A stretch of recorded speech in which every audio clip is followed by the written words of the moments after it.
Although I was here last, I'll still welcome Jim and John and Sebastian to the event. Sponsorship, what is it about? Just some perspective on this. I mean, chess has not really been that much engaged with sponsorship, certainly not at the kind of the club level or like local tournaments or so. It's only really at the global level, FIDE, and with the advent of online events that we've seen sponsorship. And the people who manage the chess world are not themselves usually very familiar with the various aspects of sponsorship. But it's quite interesting to make a contrast between what's happening in chess and what's happening with esports. And esports have emerged in recent years in a way which has been, I would say, quite impressive, that they've gone straight for sponsorship. So a lot of esports organizations have just gone for sponsorship, and they've got sponsorship from entirely new sources. And I think this is seen as a lesson to the chess world, in that we're looking at trying to, if you like, learn from the other esports how they are managing to grow through sponsorship. So maybe an entirely new approach is needed by the chess world, and the traditional way of doing things no longer, is viable. I can say for us, this is working really well. So we are organizing the Champions Chess Tour, and with Magnus Carlsen and the other star players, and it's a popular sponsorship product also, with a large audience, and it is considered an esports. So 2 of our players of the first season, when it was called the Magnus Carlsen Chess Tour, were amongst the top 10 esports earners of 2020. Yeah, and I think we have a lot to learn from what you've done over at Chess 24 and Play Magnus. I think it's great stuff. Okay, so we've got some audience online with us at the moment. So let's proceed. Okay, I'm going to start with introducing John Ashworth, who is the Chief Executive of Caplin Systems, a financial services company. And I first became acquainted with John because suddenly the Hastings Chess Congress had a sponsor. It's always kind of looking for sponsors over the years, and it's had various organizations that have sponsored it. Now, Hastings is a very, very famous chess tournament, as everybody knows, particularly since the very first event there, Hastings 1895, which is the classic tournament, I think, of all time, which was won by Pillsbury, who came from the United States out of the blue and won brilliantly. So I think that the tradition of Hastings, it's by far the longest running chess tournament in certainly in England. I don't know about the world. And anybody who has won Hastings, it is their name liveth forevermore. I think it was only was it Bobby Fischer of the World Champions who didn't play at Hastings. Perhaps John, I can ask you a very simple question. Why did you decide to sponsor the Hastings chess tournament? What was it that attracted you? Well, what a huge question. Before anything else, good afternoon to everybody further east of London, and good morning to everyone on the show who'll be watching it live or indeed on record. The answer to your question about our involvement with Hastings is a fusion of a personal journey and a corporate journey. So I won a school chess tournament when I was 12 and found the experience so stressful that I never played another game of competitive chess for literally 40 years. And various reasons, which I won't get into now, I decided to launch fully back into it, really as a personal test to see how good I could get within a certain period of time of trying to apply the 10,000 hours of applied practice. And in this journey, when you're pursuing a new hobby with fervor, you read and consume and listen and watch absolutely everything you can. And social media makes this a very appealing channel to do this. And I quickly came upon a tweet from Simon Williams, the Ginger GM, who said, look, for goodness sake, go to this website. We've got to crowdsource some funding. We've got to rescue Hastings. We've got to rescue Hastings. And it caught my attention, but I'm embarrassed to say to this audience, I had no idea what Hastings was other than the site of the famous battle in 1066 and the locus of a very appealing situation drama called Foyle's War, and also a minor outground for Sussex County Cricket Club. I'm a very keen cricketer. So anyway, one thing led to another. I went to the website and realized what it was all about and wondered, just out of curiosity, how much sponsorship would cost. And realized quickly it wasn't like putting shirt sponsorship on Manchester United football players. The amounts of money and the economic involvement was very, very much lighter. And the corporate interest we had was purely and simply to attract STEM, that is to say, science, technology, engineering, and mathematics skilled people to want to apply to come and work for us. We're actually a financial technology company. We don't trade the markets. We don't do gambling on the markets. We merely build systems for investment banks around the world. And the kinds of people we like to recruit, we need to have them to have STEM skills. And frankly, chess, along with Latin, along with music, along with team sport, are all good leading indicators of attributes that will likely make them succeed in the sort of work that we do, over and above whatever academic achievements they've already achieved. So that's how it came about. And I have to say, we've signed up for a 3-year deal. Last year was the first year. It was incredibly successful. And although this year we're not going to be able to run a physical congress for obvious reasons, we are putting together an online 12-player all-play-all competition.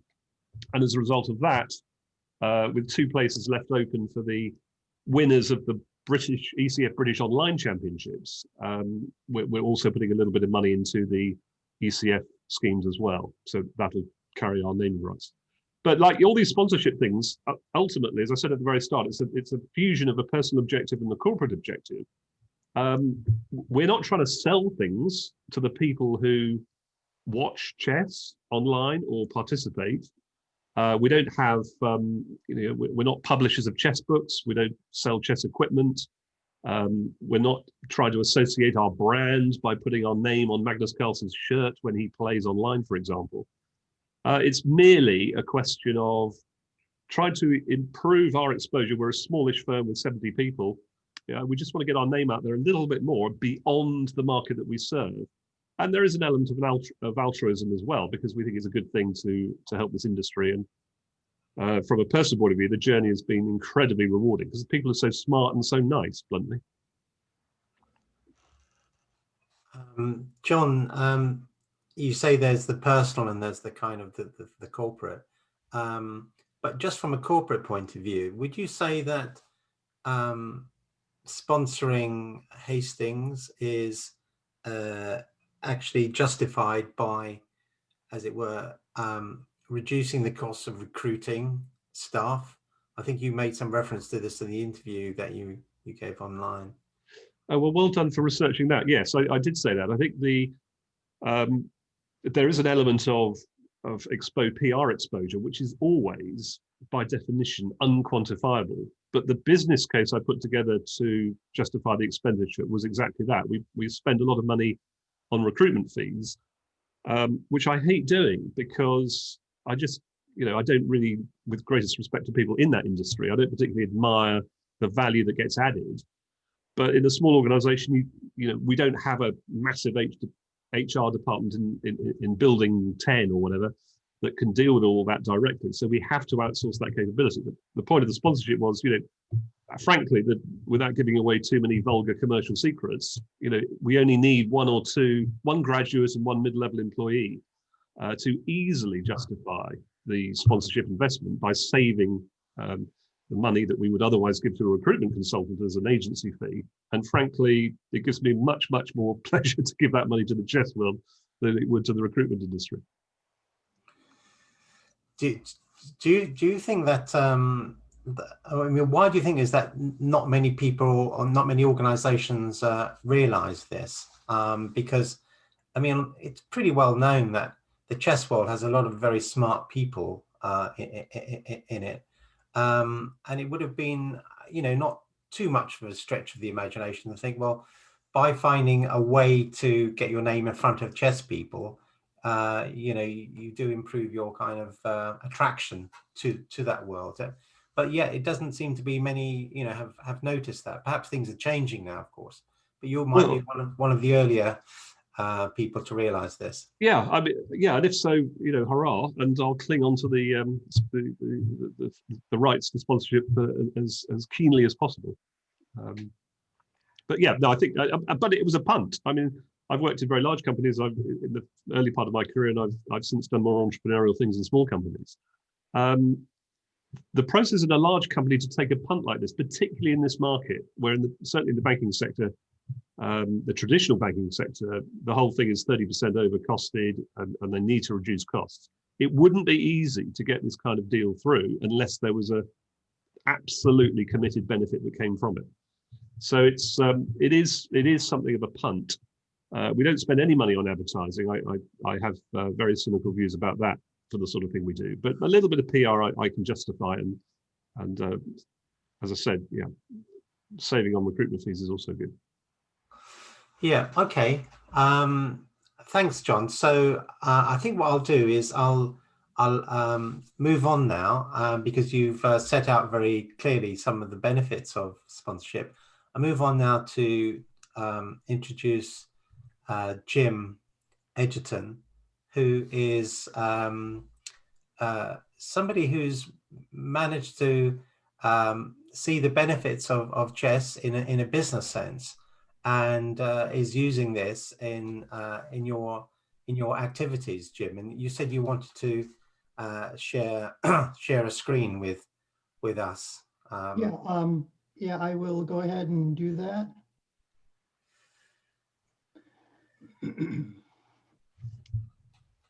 Are you seeing a picture of a group of people around the table? Yes, we are. Good. Okay, we'll start there. Just a little quick background. I started playing chess in 1971. That was before Bobby Fischer was even making everything crazy about chess. I've played years and years. Did it corporate. I had 3 events in corporate that I spent a lot of time in IT. And in 2004, I started a chess training company called Chess Now. And I have been teaching chess for 16 years now. And 3 years ago, I rebranded the company into something called Business on the Board, because with my MBA and my knowledge of working in corporate, I saw there were so many opportunities to link the two together. That if we talk to business people in the right way, like John mentioned some terms I'm going to mention here, benefits. What are the things that I get out of sponsoring an event? Things like that.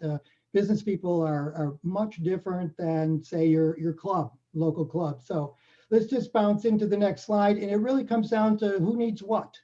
Are we talking about a sponsorship where a club might need some shirts and you can get the name of the company on the back and they're happy because it's an advertising expense? To me, it all starts with parents. I've been doing this now, even before full time, I was teaching chess, and the parent is really the driver in what's going on in a lot of levels of chess. You can get a parent and they might need some convincing that chess is for something that their child should be involved in. It doesn't take a lot because the costs are nominal. The cost of having your child play ice hockey here in Chicago is just through the roof, where to enter a chess tournament there's not much cost at all.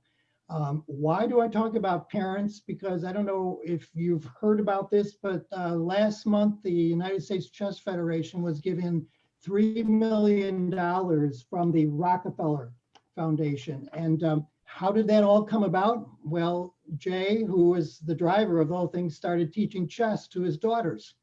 The parent and son or child connection They liked it. He started doing tournaments, directing them and all that stuff. Bottom line, end of story. The USCF has $3 million as a gift from somebody who saw the benefit of chess, but it had to be hands-on. He had to see what his daughters were going through or what he was trying to do. So parents are very important. Businesses want metrics and they want to know what the benefits are. I mean, I've been in front of committees and they're like, what's in it for me? Why do I want to do this? We don't have the money. And the bottom line is what's on the bottom line is to go where the money is. You don't want to be talking to people who are like, oh, I really like what you have and have to offer. Well, we can't afford it. So the biggest metric out there is ROI. And I'm hoping when I hear the pitches tonight that the business people are going to say, what is my return? What am I going to get by doing this expenditure? And ROI is just a calculation of project. What are you expecting when the project is over? And the important thing down here is this formula, TR minus CR, it's total revenue minus total costs. And another word for that is called profit. And you want to try to make a profit out of what you're doing. If you do something and you say, well, this project is guaranteed to lose you money, they're going to throw you out of the room. I mean, I don't want to listen to that. I want to make profit. So when you're talking to sponsors, you really want to get into the TR thing. What is going to generate the revenue that they're expecting? Like John was saying, that we're going to maybe get somebody to join the firm at a very low cost because we got in front of them, and that kind of thing. The total cost for chess is nominal. I mean, a board and a set, and you want to get big time by a clock. It's not much, but what is the company going to get when they do their thing? So what is it that they're going to ask for? They're going to ask for benefits. And right here on this screen, if there's one thing you want to lean in and look at, it's probably this screen. Because every 5 years, the World Economic Forum puts out a Future of Jobs report where companies tell them what skills they want in the employees that they're going to hire. What do our employees, what do we want in them when they're coming to join the firm? And you can see from 2015 to 2020, some go up, some go down, but number one is complex problem solving. And chess addresses every one of these. You can go through and say, okay, problem solving, yeah, there are positions in chess that grandmasters can't figure out, so they throw it into an engine. Say, oh, yeah, you figure it out, I can't. But it's the idea of realizing what the problem is, what's going on there. Critical thinking jumped up a little bit from 4 to 2. Creativity. Chess players are very creative. I'm going to show you that in a minute, a slide that I create. People management, it's a metaphor, but you're managing 16 people. So you've got 16 reports. They're all waiting for you to give them something to do. And if you don't do it the right way, you're probably going to come out ahead. Number 6, emotional intelligence made it in 2020. It wasn't even on the list in 2015. But that chess is a great way for young people to learn how to lose graciously. I mean, just to say, okay, wow, you played a great game. I didn't see that fork. Congratulations. We're going through a crisis over here because we have somebody who cannot admit that they lost. And it's just playing havoc with even our constitution. So chess is a really good emotional intelligence vehicle. Judgment and decision making, oh my gosh, you're doing that every move. It's like, oh, should I do this? Should I do that? And a few others are cognitive flexibility. These slides are all available on the report where I got them from. But if you're going to go in front of a bunch of people, like John was saying, HR, which we don't have, if you're driving home these skills and you tell people, chess addresses these. When you hire a chess player, they come with this. They know how this is going to happen. This is a org chart that I have. It's a corporate org. It's what's called functional, because if you look at it, every little box is a function of a company. Not going to go into depth on this, but every one of these functions comes into play when you're playing chess. You're up there in the top box. You're in charge of everything. HR is your pieces, strategies. You better know how to, get out of the opening alive so you don't get mated. That's important, but also engineering. How do you build a formation that's sound for castling? What moves do you make to make that all happen? And projects, things like that. So I'd be glad to talk to somebody offline about this, but if you threw this up in front of a bunch of business people, you're going to get their attention because this is how they're organized. This is how they understand what's going on. So a while back, I wrote an article. It's on my LinkedIn page. It's skills that chess players develop. You're looking at one of the largest tournaments in the United States going on in Ohio, where all the scholastics are playing, but every one of these people is running their business. They're looking at, you know, what moves are going to make them successful. And if they don't, then they go and learn from those kinds of moves that they're going to play. What are the 6 skills that employees want? Generate ideas. Tech companies need people who are creative. They're like, let's do it this way. No, what do you think of this way? And they don't always hit the right idea, but once they get an idea that works, it can be very, very successful. Creative, should I castle? Oh, gee, I can't castle anymore because I moved my king. You know what? I'll castle by hand. I don't care. It'll take me a few moves, but I'm going to get it. Visualizing the future. Chess players develop the skill of seeing something 3, 4, 5 moves deep. And based on that, they look and go, I don't want to do that move. This isn't working the way I want. That happens in finance. You look at a situation and you go, how long before this bond matures? Well, if it's only 5 years, I'm not too worried, but 30 years, that's a little bit different. So quality work under pressure. You put a clock on a game in a tournament, these people are going to know what it's like to work with deadlines. If you have a project and you have a due date, if you're playing chess and you got to get the game over in an hour, you know how to do that. Problem solving. Not going to preach to the choir here. Those are skills that employers want. What are the skills that leaders need? Wow, this is a big one. Delegating. Richard Branson recently on social media said, if you want to be a good leader, you better know how to delegate. In a game of chess, you're delegating practically every move. You guard the king, you attack the queen, you do, oh my gosh, we're gonna do this stuff. And it's just a skill that chess players develop, and it carries forward into their business life. Who do I need to move around and do things? Evaluating. If you're a manager, I had to evaluate my employees. I had 14 of them at one time, but one of the misses of chess is if you don't know what to do in a position, find your worst piece and try to improve it. Well, you had to evaluate that and say, who is the worst piece here? It leads into eliminating. I don't need this person. Boy, corporations are eliminating a lot of jobs. Are they getting rid of the right ones? Are they keeping the right ones? Managing risk. And here's a big one, making a profit. I teach my kids that the chess pieces have monetary values. The rook is worth $5, the pawn is $1. If you can take that $5 rook and give your opponent a $1 pawn, you've made a profit. I don't ask them if they're winning, but they'll say, have you made a profit? Because in the end, most chess games are won by making a profit, having material. So after all that is even done, no matter how hard you think, something like this can happen, where Starbucks and the van is like, oh, really? We didn't think of that. How did that happen? So, John, you mentioned STEM. I'm a big proponent of that because I teach in the lower grades, first and second, all the way up through high school, college. And in my first and second grade classes, there are just as many girls as there are boys. They love the game, they play it, their friends are in there. But by the time they get to 4th or 5th grade, it's about 4 or 5 to 1. The girls are dropping out. I don't know, because the boys are too competitive for them, or they just, their friends aren't into it anymore, or whatever. And this is a picture of the Chicago Open, the largest tournament held here in Chicago. It's over Memorial Day weekend, so people give up their Friday night, Saturday, Sunday, and Monday to play chess. And one of the things, if you look around, it's pretty hard to find female participation. There's one over here. I believe this would be a female, but you got it. Chess is still overwhelmingly male-oriented, and that's where I think the STEM starts to get the diversion that the girls go, nah, I'd rather be in the humanities, something like that. So that's my 15 minutes. I'm sticking to it. Be glad to answer Q&A or connect on LinkedIn. But I've been in the business world for many, many years. And I think if we just relate chess to business people in terms that they can understand, business people will want to donate. I really think they do, because they will see the payback of knowing these are the skills I'm getting. And they come with these people packaged already. So John, I'm going to turn it back to you. I'll take the slides off and back to you. You're muted, John. Yeah, thank you very much, Jim, for that overview.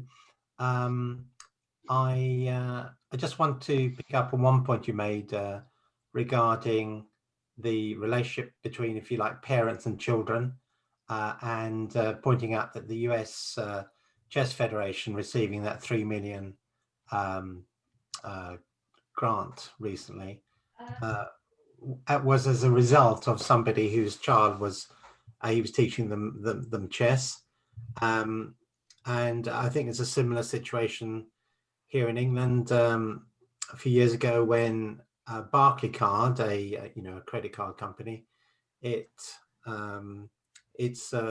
chief executive, their children were learning chess, and he got into it, and suddenly, there was a sponsorship across several countries in Europe. So I think that this is clearly something that many parents who are working in corporate environments will see the benefits of chess, and often then that gets communicated through into the parts of the organization that does sponsorship. And so, I mean, absolutely agree with that perspective on this.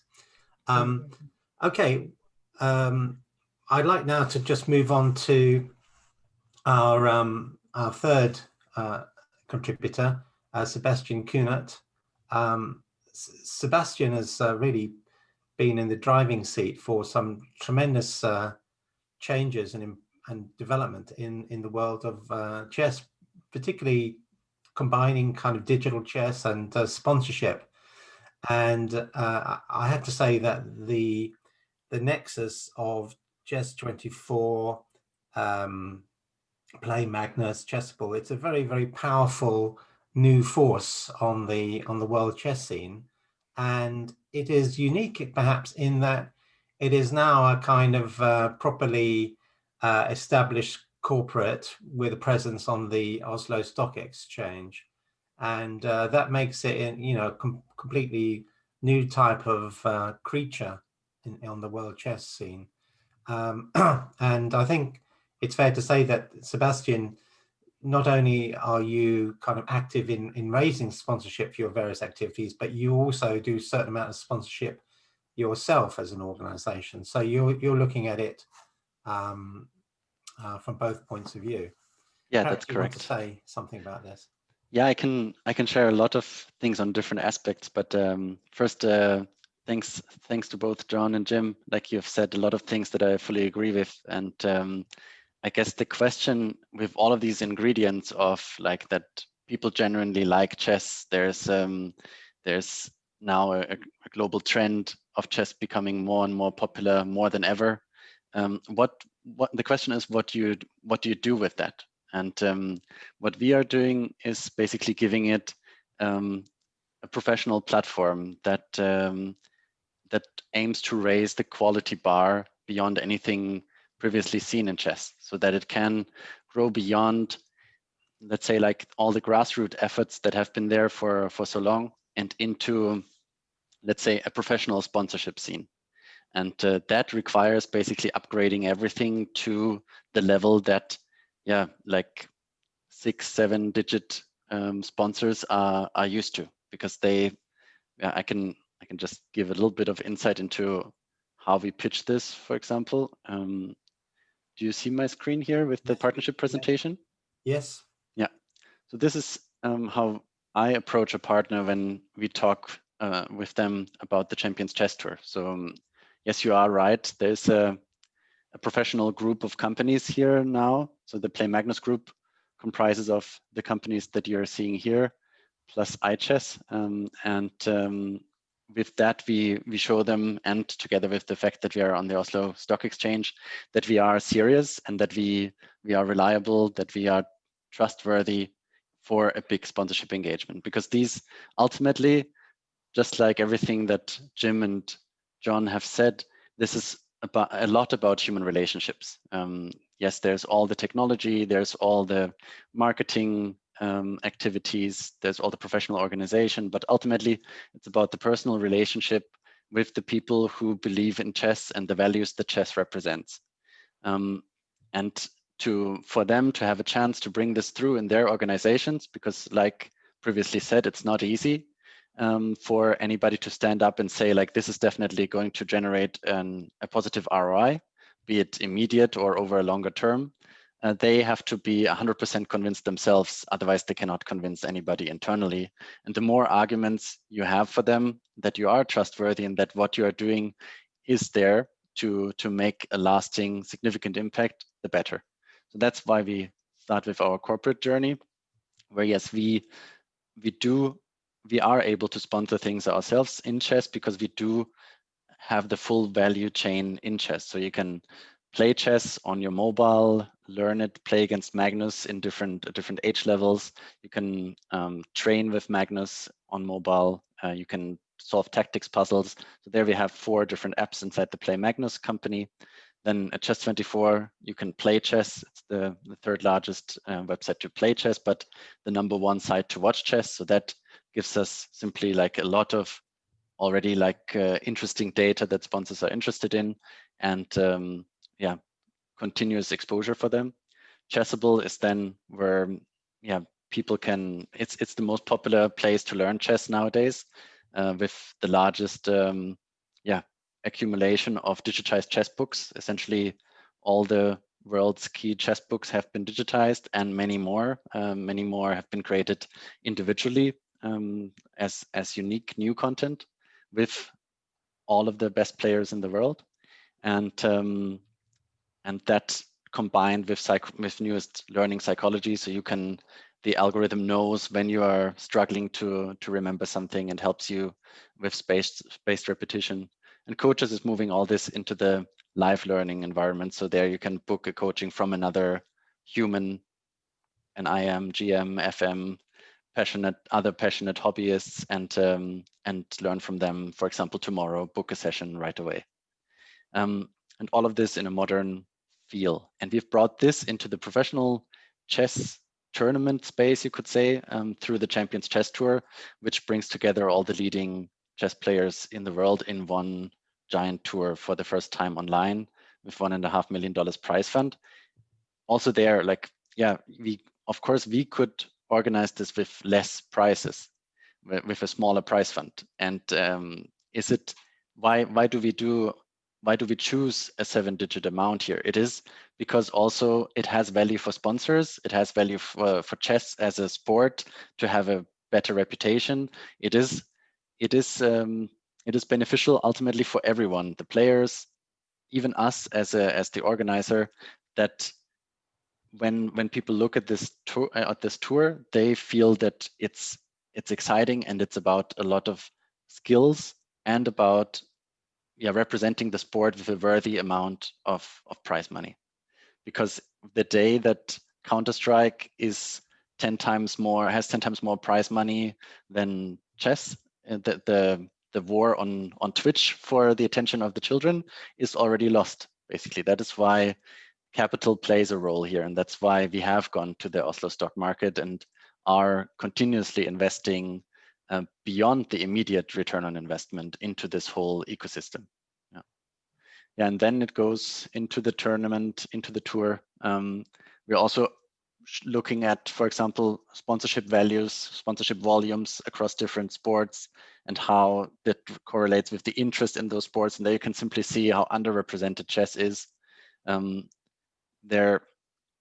very convinced that within the next couple of years, we have here double-digit million-dollar amounts to catch up, and that this will also happen.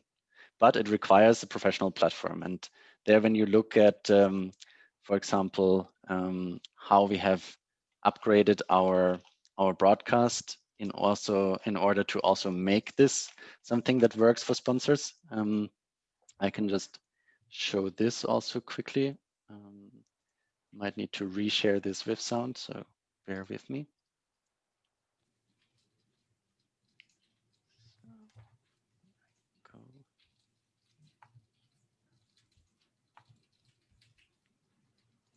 So here, if we look at our YouTube channel, for example, we have now over 10 streams for each tournament that we organize, and they're addressing also different levels of chess. And when I go here to the one where we are trying to grow the market into a bigger audience, we now use all the elements known from other sports when they are professionally sponsored. So what a sponsor today expects Moscow, is pre-produced segments. Hi, this is Bringing across the personality of the players, schedule accordingly. This unusual work spot. insights So behind this the is my scenes, desk. and then go I love online. the transition Voice take us into Not a enough. professional I need studio. some more. There we go.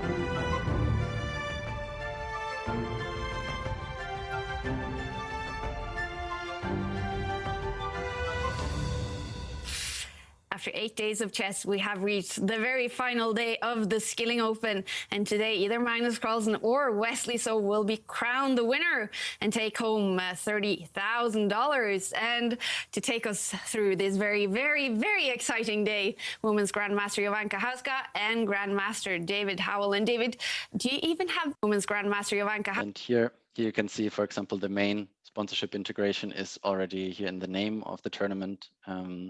And that is, simply just to give an insight into it, into what our conviction is needed in order to help chess close that gap on the sponsorship market, which is tremendous, and it's even bigger if you consider where chess stands with regards to the values that Jim has shown in his excellent presentation, where like it is so clear that the values that chess represents are the key values in today's society for corporates, for societies, for governments, for educational systems. And in all of these areas, we in the industry are all fighting for the future of this beautiful game. And we think what we have done here is what is needed and what has been missing. Yeah, and on the, John, you're muted, but let me just add, on the side where we are sponsoring, yes, we can be a sponsor of chess also because we benefit through our ecosystem, but also sometimes we do it also to give back, because not all aspects of chess can be monetized in the same way. So this let's say like intrinsic motivation, of course, also shines through in our organization. Even though now we are on the stock market, it's not all about the numbers. It's also still about the love for the game. Thank you, Sebastian. That was a very informative, actually fantastic presentation. And the work that you're doing is really, groundbreaking, I have to say. Thank you. One thing strikes me about the comparison chart that you gave of the sponsorship between, say, tennis, golf, and Formula One, and you put chess in the same bracket. Yeah. But the thing is that television, these are very televisual sports, and they've got a huge following. Whereas we know that the best that chess can do is have streaming, and Chess24 is perhaps the best at doing that.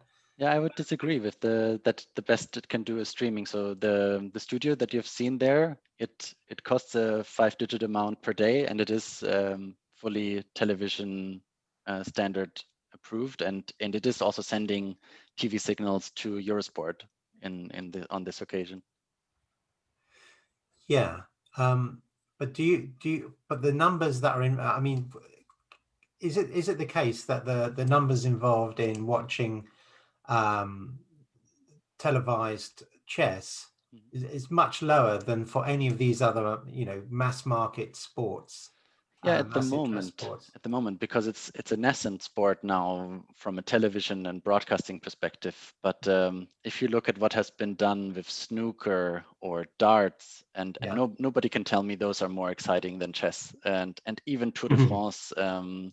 I think the storytelling that you can do around a chessboard, the fascinating personalities, because we are at, like you've said, at somewhat the top of the intellectual pyramid, the and also character and physical well-being. Like, to be a top chess player, you have to combine it all, and that's I think like where chess is actually much more interesting But of course, that is always a question of taste in the end. But we are convinced that it can be fully television and mass market friendly, and it's a question of storytelling, investment into professional broadcasting, and also professional people in front of the camera. Like we've brought in Kaya here, for example, who used to be a Champions League football commentator, you know, and studio host in other professional sports before. And of course, she is bringing that in combination with her love for sport as a huge asset for the whole industry. Ultimately, what we are doing, some competitors might even look at it and think that it's ridiculous that we're doing this because everyone is benefiting it, but we are carrying all the cost. But I think it makes a lot of sense, both for us and everybody else. I thought the most valuable thing about your chart, Sebastian, showing the profiles of those 4 champions, was the fact that in any sport you need singularities to encourage a new level of audience. And unquestionably, all of us on this call live in a magical age where we've seen Tiger Woods literally transforming golf. We've seen Lewis Hamilton literally transforming Formula One. We've seen Federer literally transforming tennis. And it's true. You know, we have to capitalize on those singularities. There is a changing gradient that will arise from it, and that, I think, is the most appealing thing about it. And you know, I fear, in a way, for Magnus. I mean, I'm sure as a major investor and shareholder in the corporation, he's benefiting from it. But you know, one wonders about burnout, as frankly, I worry about burnout for Jovanka in carrying the women's banner in the UK. But Tim Wall makes a very good point in the chat that the appeal of your skilling production, I think, was as much a part of the quality of chess, but bringing it to a broader audience. I thought David Howell and Jovanka did an amazing job on commentary. They're highly skilled people, but not patronizing the audience, not out smug-festing each other with clever remarks, actually avoiding, almost to the point of embarrassment, any use of algebraic notation that might put people off. And instead, talking about the left-hand side of the board, the right-hand side of the board, and all those people, including my wife, who doesn't play chess, but was kicking and screaming to the Hastings competition last year, and just saw it for what it was, which was, you know, the creme de la creme, was excited by it. And the other singularity we've got, which it's cheap and commonplace to mention, is that the Queen's Gambit has introduced chess in a stylistic, aesthetically beautiful way that drags us out of the middle-aged man stereotype, and also drags us out of it's a nerdy thing. You know, this is, and we have to find a way to capitalize on that singularity as well. The danger is long way to go, seeing that we are all men here except Brigitte. And that's right. There's also Judith. No, exactly. And I think if I could just add a word of caution, I think part of the success of the Queen's Gambit was its production, its quality, and everything else, but also part of the fact we're all locked down. We've got nothing else to do but watch content. I think the altruistic element of this has got to be, we've got to work really hard to attract the new audience and then cling on to it, so that when lockdown stops, Queen's Gambit and chess aren't associated with lockdown and therefore rejected, because we're going to try and forget about that, you know, summer, autumn of 2021, you know, we might choose to forget about that terrible year of 2020. So I think you guys are doing a great job in trying to bring this to a mass audience. Thank you. Really appreciate it. Yeah, I think like it's also about women in chess. So continuing to fight for that and making that a bigger part of also for us in our group and in the future of our productions and tournaments. This is something that we are considering very heavily and want to enforce more moving forward. So this adds attractiveness to anything. The internet was basically not popular until until messengers and chat programs and more social aspects made it more gender balanced in its attractiveness. I mean, not trying to use any prejudice there, but that's how I experienced it. When I was in primary school, it was only boys interested, and when I was in high school, when the internet and instant messaging arose, then suddenly it was everybody. I mean, two things to comment on that. Actually, three things. Something on Jim's presentation as well. Firstly, a scurrilous aside on Jim's presentation. He quoted Richard Branson as being a keen fan of delegation, but Richard Branson, as you know, quite likes to be associated with clever things, and has talked about chess as something that he uses to develop his strategic skills. The trouble is, the picture of him doing so had a black square at the bottom right-hand side of the board, so his credibility was rather spoiled. Yeah. Allegation. That was immediately pointed out. The second thing is, for a relatively modest amount of money, what that money went to in Hastings last year was to entice more. Basically, majority of it went into a prize and travel and expenses fund for Grandmasters. So we got up to, I think it was about 20 or so Grandmasters, which in turn led to literally a 50% increase in the application from participants in the Open tournament. So we went from 80 to 120. So we know there's a causal link between funding the people at the very top. But I'd also say there's a lot of help that we can give to people not at the very top. Your organization is all about Magnus. It's all about the Grandmasters at the very peak of their career, the top 10, top 15. But I think there's a huge amount you can get by encouraging people to play into a higher standard, by getting 2,400, 2,500 rated players in the competition. So the club players from about 1,700 to 2,300 can think, wow, if I can have a day out here, there's a chance I could touch shoulders with. And yeah, I'm probably not going to win the tournament, but next nearest neighbor relationships are such that I can play into the higher standard. And it's that interesting point. It's like, you get away from Premier League football down into the lower leagues. A small amount of money can make a huge amount of difference to the encouragement of the broader group that you're trying to participate in. Yeah. There was a third point I was going to make, which I've forgotten, but I've had too much airtime, so I'll have to pass. I'd like to ask, really, I mean, what we've got here is we've got like Sebastian, who's running an organization which has got really a global presence. And then we've got John, who's supporting a tournament which has got a very long tradition. These are both, different aspects, if you like, of supporting chess.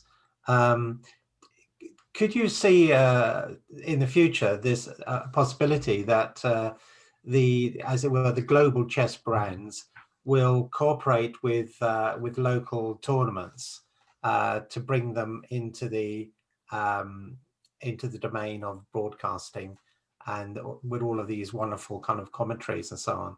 So, Sebastian, I know you're designing your tournaments with skilling and so on, but what about the great traditional tournaments like Hastings and so on? Yeah, so Skilling has been the first partner of the first tournament, like the title partner of the first tournament. We'll have a different one for the second one, and so on and so forth.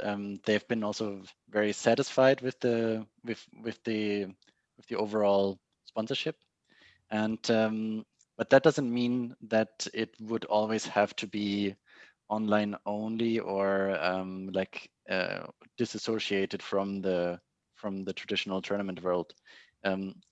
I think like post-COVID, it could be a nice mix of having a Champions Chess Tour that also features some of the great locations all over the world. I think what is important is that it's visually stunning for television. That and that broadcast is considered first, not as an afterthought. So normally when you go to a tournament hall, it's all designed for determining people's ELO levels and then saying goodbye. and that is of course the opposite of entertainment, and building tension and viewer attention. Like you need to spend that magic bow of building up and releasing tension, and that doesn't work when your focus is just on organizing for a lot of people to have a match. So you need to move that into the artistry of Beth Harmon's Moscow scenes, and then we have modern beauty for post-COVID. All right. I spoke to somebody who plays in a Moscow chess club, and they say it's not quite as grand as depicted by the Netflix show. But of course, it's a wonderful scene, and the decorations in the famous Moscow chess club look fantastic. But I bet the park scene at the end is very like the park scene in Moscow. Yes. Oh yes. Oh sure. Throughout Eastern Europe and Russia. Yes. Okay. We're probably just about running out of time now. Has anybody else got a burning question to our panelists before we bring this to a close?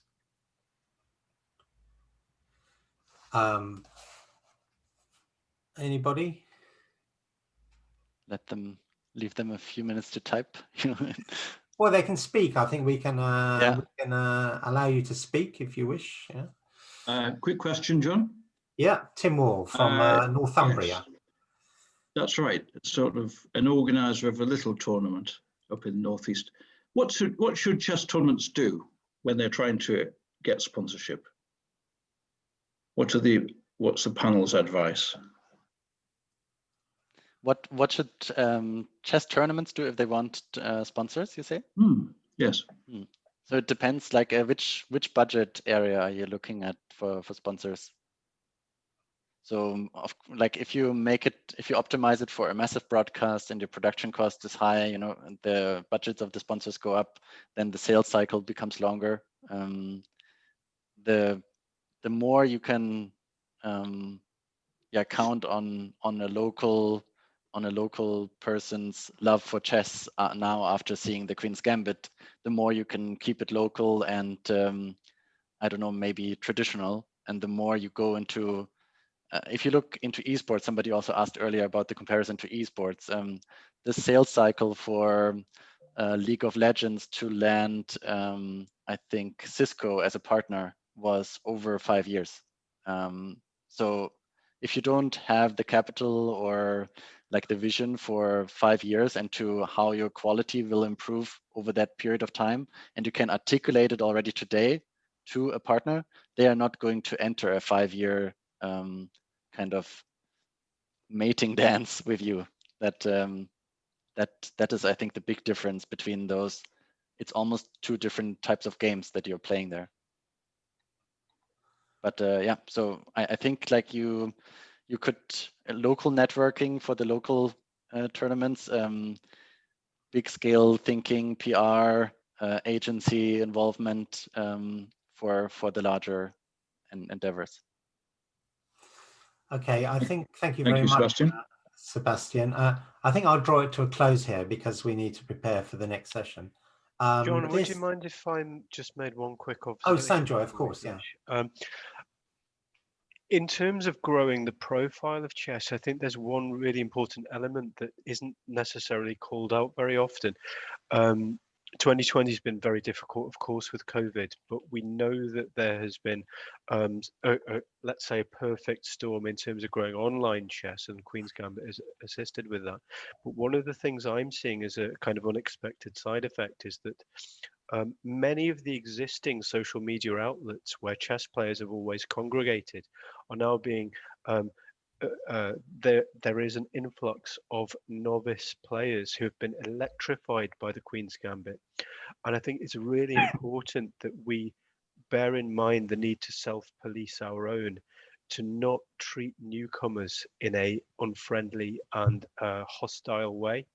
I see it so often where someone will ask a question which is naive, such as, I'm 1200 on Lichess, how do I get to become a grandmaster? And people will respond sarcastically and mock the person and so on. This is a huge opportunity for us. I'm not old enough to remember 72, but it feels as if it has many of the same ingredients. And we as a community need to police our own to make sure that we don't kill that golden goose. That's a very good point. There is an association with chess of being clever, but there's also an association of being smug. And I think Sanjoy makes a very good point. I think this is an excellent point, but it applies just as much to the over the board, the physical world, because, as any of us who run a chess club will attest, a number of people walk into a chess club and they'd like to sit down and play a game or something, but then they're met with, shush, be silent, we're playing, what's your grading? And if they don't come up with, a suitable number, they say, oh, well, we'll sit you over here in a corner and play with Joe or whatever, and hope for the best. And very often those people don't come back. And I'm sure that we've lost far more people in chess clubs through just inattention and not being polite, than then perhaps they would have saved chess. No, I think there's a whole issue of interpersonal skills with chess players, and they should be much more embracing and not just be so fixated on ELO and competition and assuming that people are always trying to be at the elite level.